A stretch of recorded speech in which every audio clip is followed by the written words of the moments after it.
The historic Neumann Leather Factory in Hoboken is actually home to dozens of creatives, and today we are getting an inside look.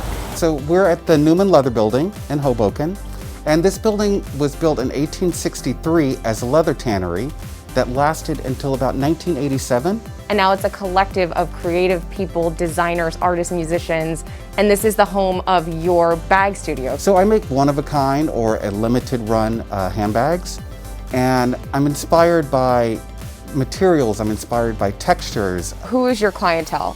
So I have celebrity clients, I have people that just love custom ordered. When I first started, people would bring me like their grandmother's old mink stoles or their father's Letterman jacket and have that turned into a bag. So it was truly custom. Why would you say it's important to support local artisans like yourself? You really know where it's coming from, and it's not any sort of factory abuse, and the money goes to the artisans. It's really going to keeping the craft going. Next up, we're heading to Tannery Row Recording. Okay, Andrew, so before we get into exactly what you do, tell me about your relationship with the building. Well, it goes back about 20 years. A friend of mine had a space to share. I originally shared it. And it was just a great old building. It was just funky, like the town used to be. Tell me a little bit about what you do. I'm a keyboard player, a professional musician. For the past 8 years, I've been doing world tours. And I was with John Mayer. I've been with Cyndi Lauper. Since I got off the road, I've revamped the place. I decided to put some money into really making this place beautiful and making it more client-centered, so I can have clients come in here and I can play keyboards on their albums, or I can work on the soundtrack to their film. So tell me how it feels to be here working among all of these great artists under the same roof. I feel like I'm surrounded by like-minded people who all are trying to do something a little different, something a little unique, and something that tries to make the world better. I know it sounds corny, but it's absolutely, it's true. And last but not least, we are heading to Teardrop Art Studio.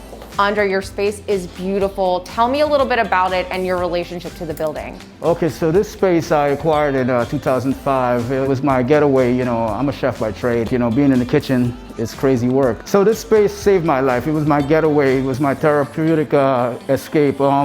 It's sort of like being in a monastery. When you come in here, you're by yourself, you work by yourself, and you tap into yourself more. You know, you find yourself and you dig deeper.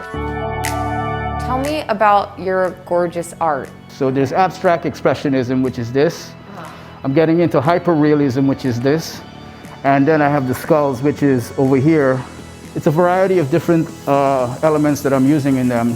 So there is charcoal, metals, and glass. So now would you say that this is more of your full-time thing? This is my full-time thing. I love it. We'll never change it in the world. What is it like for you to know that you're working in this building? Is there a creative energy that's inspirational? Oh, absolutely. To be here, there's always something going on. This building is a hotbed for, like, you know, creativity. I will say that this is a unique thing that they've got here, and it would be a shame if it were not preserved.